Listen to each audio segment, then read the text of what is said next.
জামাত ক্ষমতায় গেলে নাকি শরিয়া কায়েম করবে না, এই জাতীয় একটা কথা বলা হয়েছে না? ওদেরকে ধরে জিজ্ঞেস করেন, পাগল শরিয়া বলতে বুঝিস কি? আগে ক্লিয়ার কর। শরিয়া মানে খালি চোরের হাত কাটা? শরিয়া মানে খালি কেউ জিনা করলে পাথর মেরে মেরে ফেলা?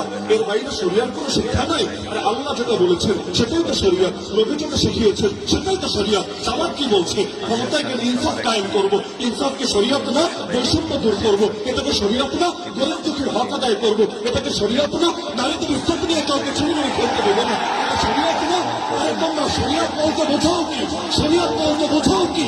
এমনকি তারা যে প্রলোভন দিচ্ছে, ক্ষমতায় গেলে তারা শরিয়াত কায়েম করে উল্টিয়ে ফেলবে। এটা কোন শরিয়াত? গতকালও তো আমি দেখেছি, আমি নিজ কানে ভিডিও, সরাসরি তো ছিলাম না, এই মাঠের কথা বলছি। এই মাঠে আমার নাম ধরে নিকৃষ্ট ভাষায় গালিগালাজ করা হয়েছে নাকি হয় না?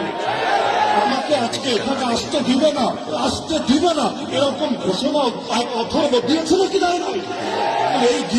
এই গিবত করো তোমাদের শরিয়ত, গালিগালাজ করো তোমাদের শরিয়ত, হুমকি ধমকি দাও তোমাদের শরিয়ত, গুন্ডামি রাস্তারি করো তোমাদের শরিয়ত, বেটা ফাজিল ভণ্ডামি ঠেকানো। যতদিন একসাথে থাকো তখন কোনো দোষ নজরে পড়ে না, যখন আলাদা হও তখন ফতোয়া দিতে দ্বিধা করো না।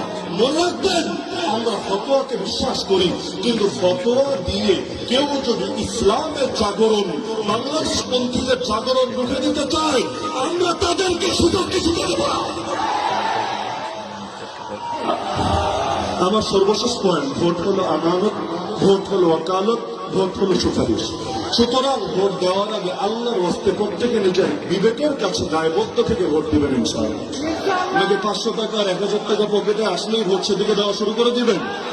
কেউ যদি টাকার বস্তা নিয়ে নামেও, ইতিমধ্যে হয়তো নেমে গিয়েছে, টাকার বস্তা নিয়ে নামলেও যদি আপনাদেরকে 500-1000 দিয়ে বলে এটা হাদিয়া দিলাম, ভোটটা আমাদেরকে দিয়ে দিও, আপনি মাথার মধ্যে রাখবেন, হাদিয়াই যদি দাও, ঘোষণা হাদিয়াই যদি দাও, হাদিয়া দেওয়া সুন্নাত, হাদিয়া নেওয়া সুন্নাত, কিন্তু হাদিয়ার তো বিনিময় হয় না।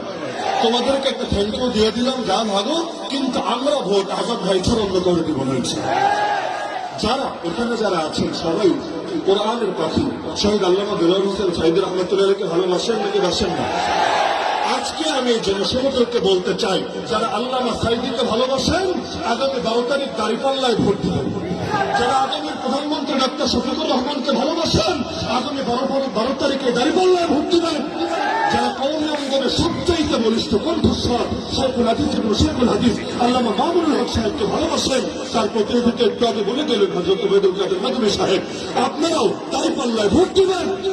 আমাকেও ভালোবাসেন, প্রত্যেকে দাঁড়িপাল্লায় ভোট দিবেন। দাঁড়িপাল্লা ইনসাফের প্রতীক, দাঁড়িপাল্লা ন্যায়ের প্রতীক। দাঁড়িপাল্লাকে জয়যুক্ত করলে ইনশাআল্লাহ আগামীর বাংলাদেশ চাঁদাবাজদের হাতে যাবে না, পুলিশের হাতে যাবে না, টেম্পো স্টাফদের হাতে যাবে না। আল্লাহ আমাদের সবাইকে 12 তারিখ বিজয় অর্জন করে বিজয়ের মিছিল করতে করতে ঘরে ফেরার তৌফিক দান করুন। আজকে সর্বশেষ দিনের সর্বশেষ নির্বাচনের জনসভায় এই আলাপটা আমি রেখে গেলাম, এবং পরবর্তীতে আসবো সেটা মিষ্টি খেতে ইনশাআল্লাহ। বিজয়ের মিষ্টি খাওয়াবেন ইনশাআল্লাহ। মিষ্টি খাওয়ানোর জন্য যেটা করা লাগে সেটা করে দেখিয়ে দিবেন। আল্লাহ সবাইকে তৌফিক দান করুন। আসসালামু আলাইকুম ওয়া রাহমাতুল্লাহি ওয়া বারাকাতুহু।